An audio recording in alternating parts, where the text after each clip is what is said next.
Yeah, so here we have the Hello Range Rover in 1/43 scale, 42 pieces, and let's have a look. So we've got a colour set of instructions here. It has this beige interior. We have the Hella paint colours, which are the same numbers as used by Humbrol. Helpfully, on the back of the box, they've also included the paint codes for Revell. Then we've got the floor. There is an engine, although you won't see it. A bit of the underside there. And yeah, here it recommends painting it red. I'm going to be doing it blue.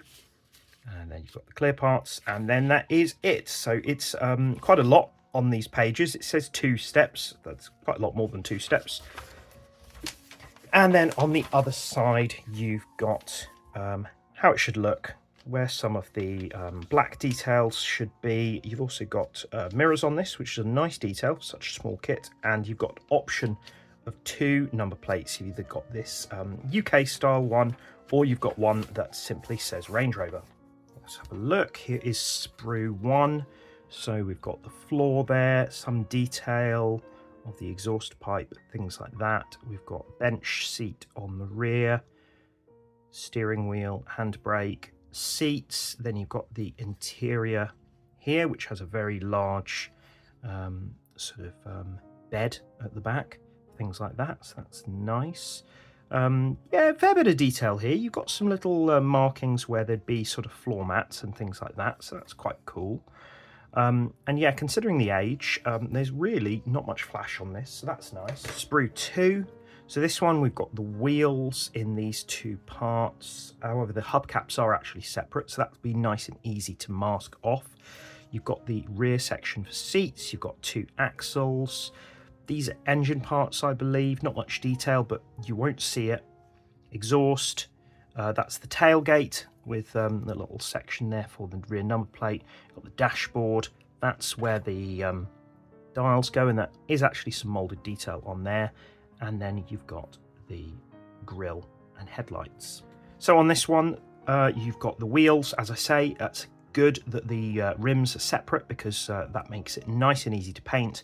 You've got separate mirrors, which is great. I mean, the a lot of the brand new Airfix 1/43 kits don't have wing mirrors, so it's nice. And then you've got 2 bumpers there. You've got the bodywork, so the tailgate is separate. We'll have to add that later. And there's quite a bit of molded detail on here. You've got things like the fuel cap there. You've got these little vents which go at the back. Even got the raised Range Rover lettering there, and things like little hinges, and these rectangular sections here, they have little Range Rover decals on those. They're not included, but still, yeah, definitely recognisable as the Range Rover. So the windows are all one piece, and we've got a moulded rear view mirror, moulded wipers there. Yeah, no handle on the boot. We've got tail lights, headlights, indicators. I'm not sure which ones are which there. I think those are the tail lights. All right, here pretty much you've only got the option of the UK yellow and white number plates, or you've got just those Range Rover ones. I'm actually going to be printing my own of these, so we'll see that when I build it. You can find an extensive range of Hella kits being sold at Kent Models. Use the code BOAB10 at checkout to get 10% off, and every time you use it, it benefits me and the channel. Starting with the bodywork, I removed all the mould points and things like that, and sanded down any mould seams.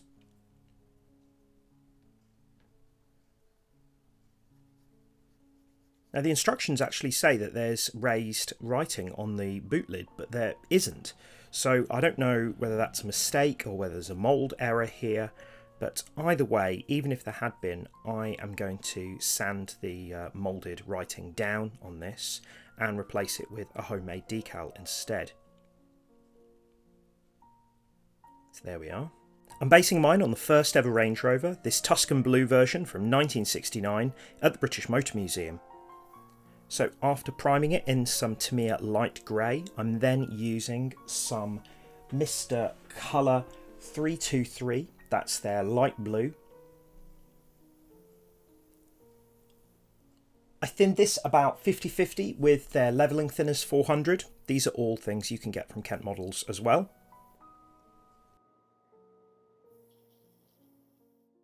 Looks a little darker here, but I think it's a pretty good match. I then printed out these Range Rover name decals on some clear decal paper. If you want to see how I did this, look at my tutorial up above. Put down some Mr. Mark setter.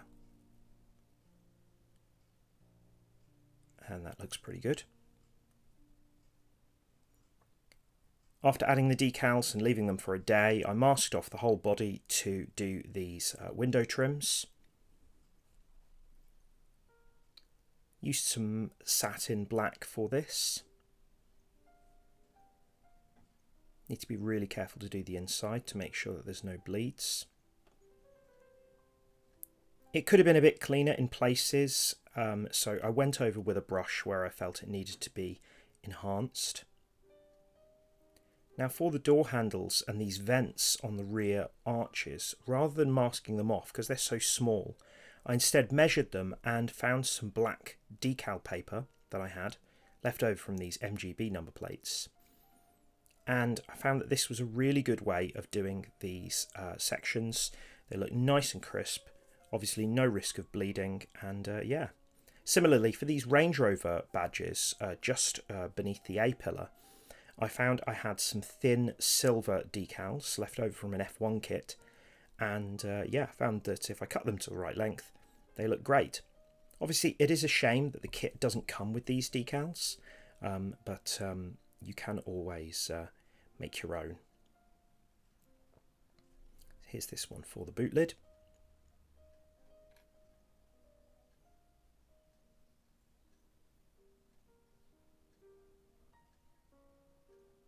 Although the Range Rover was not launched until 1970, 3 were built in December 1969 and featured in the original publicity material for the car.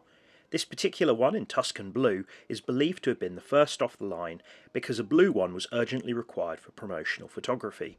Spen King, who was in charge of the project and also did the original styling, wanted a car with the off-road capability of the Land Rover, but a high level of performance on the road as well as comfort for driver and passengers. The success of the classic Range Rover can be measured in the fact that it was built for over 25 years, with over 317,000 produced. Now moving on to the interior, you've got the rear bench seats and then 2 front seats. These are all made up of 2 parts. So I sandwiched them together like so. Did the same with the front ones as well.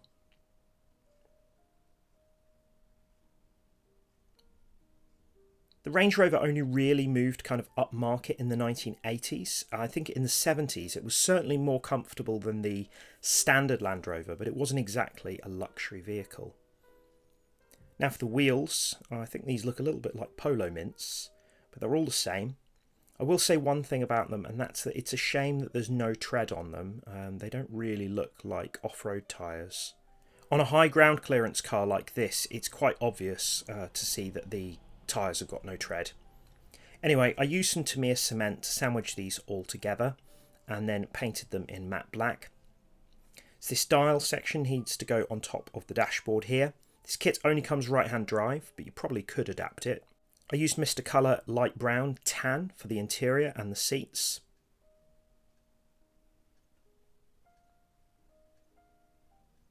And the floor mats actually were the same colour as the rest of the interior, so I thought about doing them in black, but actually this is correct. There's the rear seats as well.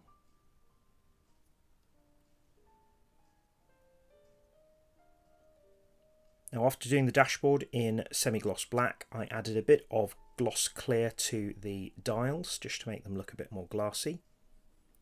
And the steering wheel has a silver badge right in the middle, so I used this Posca paint pen for that.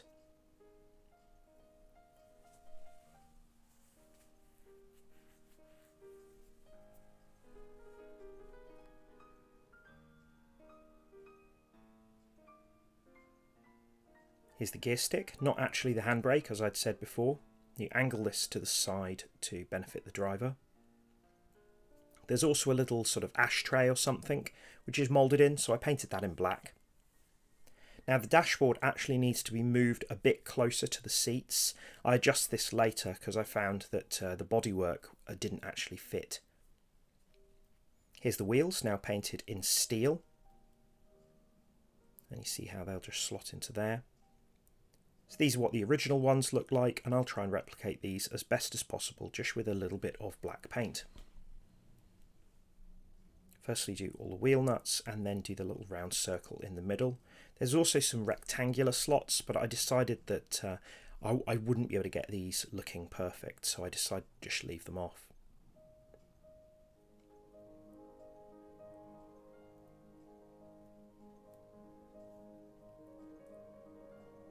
Sand those down in places, and yeah, and then just slot in like so.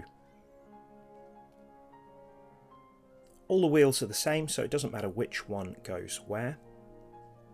There we are. Pretty happy with that. Most of the chassis detail and these axles were painted in matte black.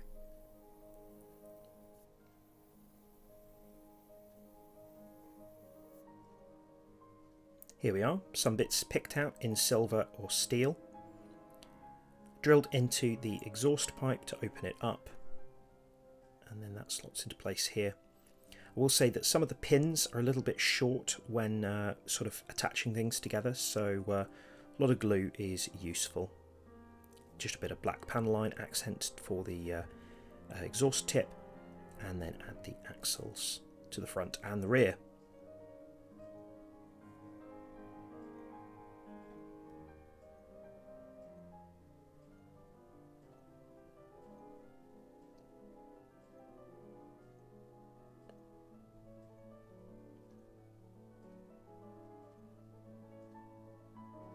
Just a test fit here. The wheels do roll a little bit, but I recommend gluing them on because otherwise they might just fall off. And there's the interior. Now the engine is made up of 3 parts, as I said before. It's very basic, not really much detail. And whilst I initially put this into the car, I later removed it because I was worried that it was stopping the body from fitting on. I don't think it was, but you'll never see it again once putting the lid on. So there we are. And there's the interior. Now I decided to add some seat belts to the front seats, so painted a thin bit of Tamiya tape with some matte black. Cut that to about 2mm width and added those to the front seats. Used a tiny amount of silver paint to act as the buckles.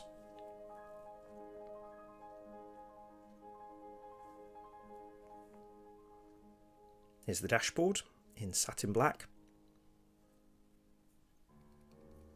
Did the backs of the headlights in silver. Later on I'll do the indicators as well.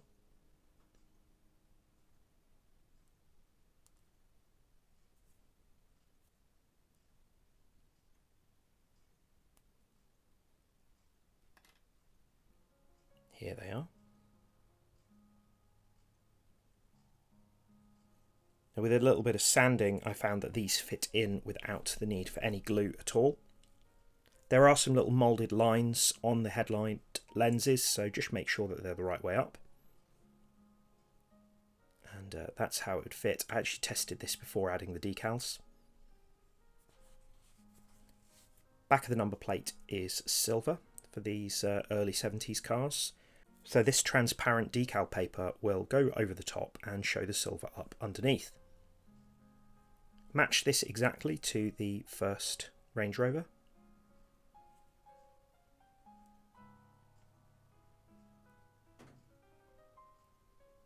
There we are.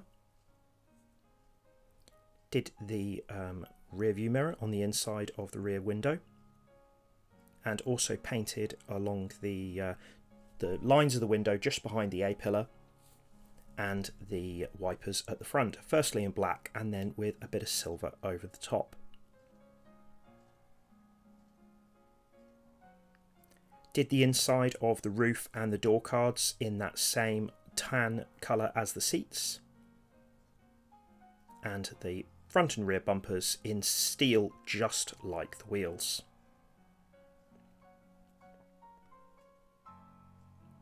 As I said before, I moved the dashboard back a little bit to help it fit. You might want to test fit this when you're doing it yourself, just to make sure that you're happy.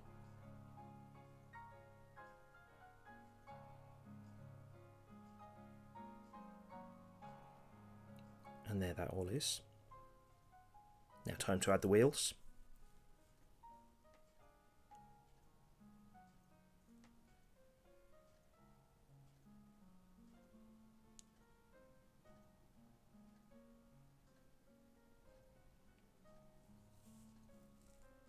One missing interior feature is this spare wheel here in the boot section. I suppose you could fabricate one, but I forgot to do it. Tailgate is like so.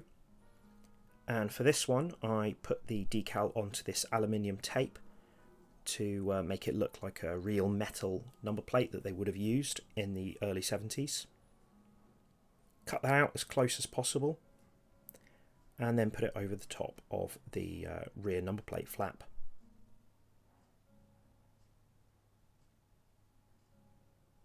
Just push that into place. The reason for this flap was so that you could fold it down if you were driving with the tailgate open. Therefore, rear traffic could still see your licence. As well as that, the early Range Rovers had a little Buy Land Rover sticker in the corner, so I used some decal paper to create one of those. And then glued this into place. It was a little bit wide, so I held that really carefully in place whilst it was being glued.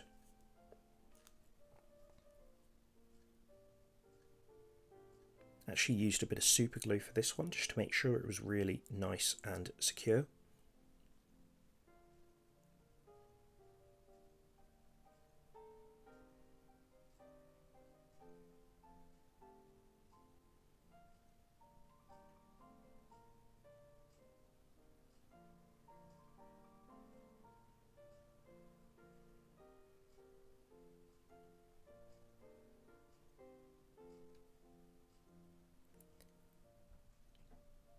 It's difficult to attach things like the radiator once the car is all together, so do that first. There's a little tabs just behind to help get the position correct.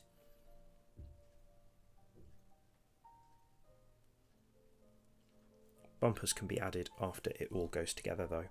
Same with the lights.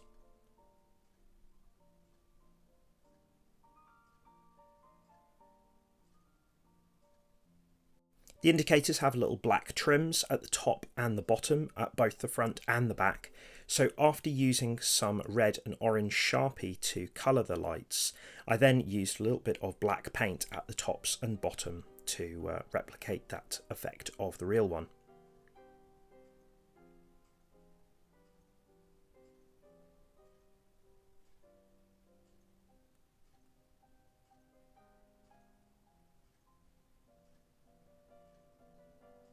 Used a small amount of PVA to glue this in. That will dry clear.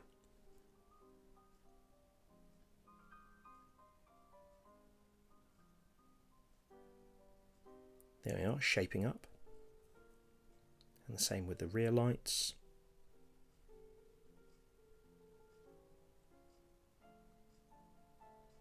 I've got this round hole punch which I used for the wing mirrors. They'd been painted in satin black, and then I cut little circular pieces of the aluminium tape and attached those to the back.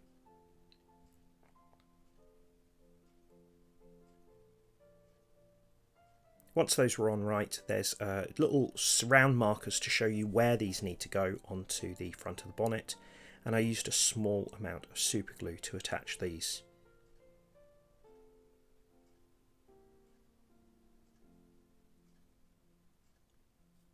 One last thing to do, the rear car has some rear mud flaps, so I used this black parcel tape and folded over some pieces and cut it to about 1 centimetre maybe, not quite sure, didn't measure it, and stuck that just behind the rear wheels.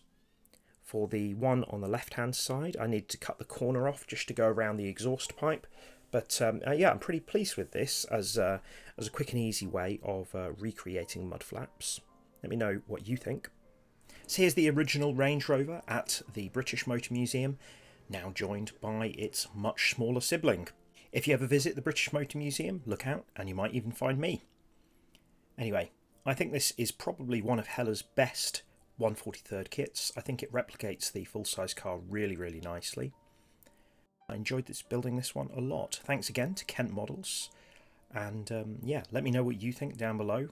Hit the like button as it really helps. Leave a comment, share and subscribe.